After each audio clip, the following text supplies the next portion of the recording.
बिस्मिल्लाहिर्रहमानिर्रहीम। हमारा आज का मौजू है बीवी अगर सर्दी वगैरह या किसी और उज़र की वजह से इनकार करती है हम बिस्तरी करने से तो गुनाहगार होगी या नहीं।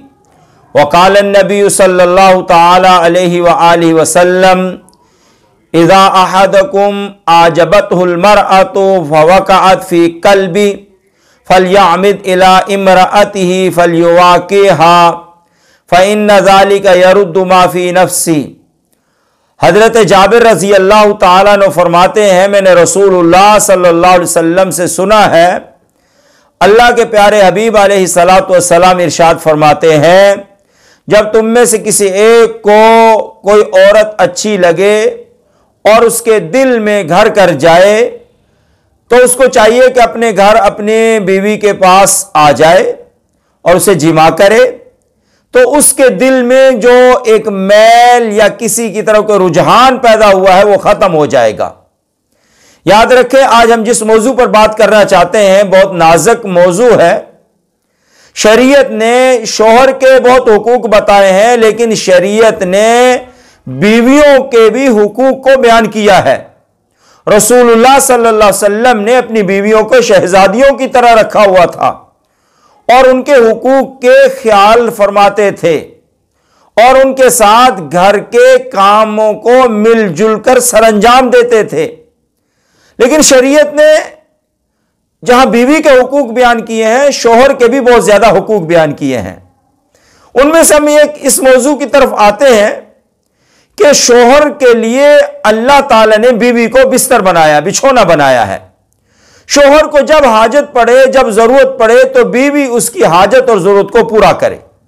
हदीस शरीफ में इसके लिए मुख्तलिफ मिसालें हैं कि शोहर अगर बीवी को ऊंट के कजावे पर बुलाए तो वहां पर आना पड़ेगा। बीवी किसी काम में मशगूल हो, तंदूर पर रोटियां लगा रही हो, शोहर बुलाए तो उसको आना पड़ेगा। बीवी को किसी भी वक्त शोहर बुलाता है और बीवी के पास कोई ऐसा उज़र नहीं है जिसकी वजह से वो ना आ सकती हो और ना आए तो गुनाहगार होगी।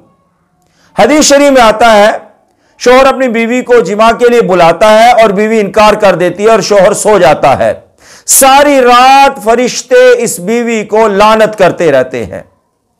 लेकिन अल्लाह ताला ने बीवियों के भी हुकूक को ख्याल रखा है और एक अकली तकाजे भी हैं।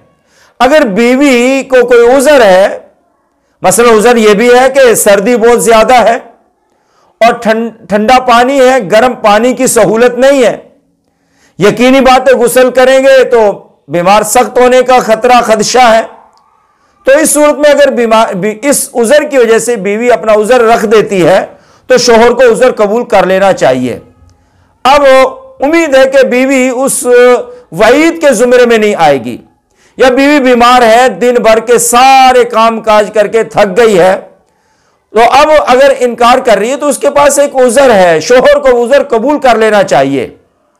ठीक है, कानूनी तौर पर अल्लाह ताला ने शोहर का हक बड़ा रखा है, लेकिन अखलाक के भी कुछ दायरे हैं, अखलाकियात भी कोई चीज है। अगर अखलाकी तौर पर देखा जाए तो शरीयत जो है, अखलाकी तौर पर देखा जाए तो बीवी की जो है तरफदारी होती है, और अगर हम कानून को देखते हैं तो शोहर की जो है ना अहमियत बढ़ जाती है। इसलिए मियां और बीवी दोनों का रिश्ता एक दूसरे के साथ समझौते के साथ चलेगा, एक दूसरे के साथ आपस में कंप्रोमाइज करके चलना पड़ेगा। तो बीवी कोई उज़र ना हो तो शोहर की हाजत को जरूर पूरा करे। अगर सिर्फ अपना उसका तभी मैलान नहीं हो रहा, यह कोई उज़र नहीं है बीवी का, कि बीवी का भी दिल ही नहीं चाह रहा, बीवी का तभी मैलान ही नहीं हो रहा शोहर की तरफ, या बीवी की और शोहर से आज नाराजगी हुई पड़ी है, बीवी शोहर की तरफ रुख ही नहीं कर रही और शोहर उसको बुला रहा है। अब अगर इन हालतों में बीवी नहीं जाती तो गुनाहगार होगी, सारी रात फरिश्ते लानत करते रहेंगे। रसूलुल्लाह सल्लल्लाहु अलैहि वसल्लम ने सख्त वईद बयान फरमाई है। और अगर वाकईतन बीवी के पास कोई उज़र है तो शोहर को उस उज़र की रियायत रखनी चाहिए और वो उसका उज़र कबूल करना चाहिए। बिला वजह बीवी को गुनाहगार भी नहीं करना चाहिए। अगर वो कोई उज़र पेश करती है और वाकईतन उसका उज़र बनता है तो शोहर को रजामंदी के साथ, खुशी के साथ उसका उज़र कबूल कर लेना चाहिए। इसलिए कि एक ही रात तो नहीं है, या एक ही दिन तो नहीं है, एक ही मौका तो नहीं है। यह निकाह सारी जिंदगी के लिए है। सारी जिंदगी बीवी शोहर के पास है। आज नहीं तो कल जरूरत पूरी हो जाएगी। कल कोई उज़र पेश आ गया, परसों जरूरत पूरी हो जाएगी। इसलिए बीवी कहीं नहीं जाने लगी, शोहर के पास ही है। इसलिए बीवी के बहरहाल हुकूक है, उसकी भी मर्जियात के लिहाज रखना चाहिए। बहरहाल शरीयत ने दोनों को हुकूक दिए हैं, लेकिन कानूनी तौर पर शोहर को अहमियत दी है और बीवी को शोहर का खिदमत गुजार बनाया है। हजरत आयशा रजी अल्लाह ताला अन्हा रसूलुल्लाह सल्लल्लाहु अलैहि वसल्लम का सर मुबारक भी धो दिया करती थी, कंघी भी कर दिया करती थी और तेल भी लगा दिया करती थी। लेकिन आप सल्लल्लाहु ताला अलैहि वसल्लम भी अपनी बीवियों को शहजादियों की तरह रखा करते थे। उनके काम काजों में हाथ बटाते थे, उनके बीमार होने पर उनकी बीमार पुरसी करते थे, हर उनकी हाजत और जरूरत का ख्याल रखते थे। जब हम शरीयत को और इस्लाम को सामने रख के अपने घरेलू जिंदगी को गुजारेंगे तो ये हमारा घर का माहौल हमारे लिए जन्नत नजीर बन जाएगा। यकीनन आपको हमारी ये वीडियो अच्छी लगी होगी।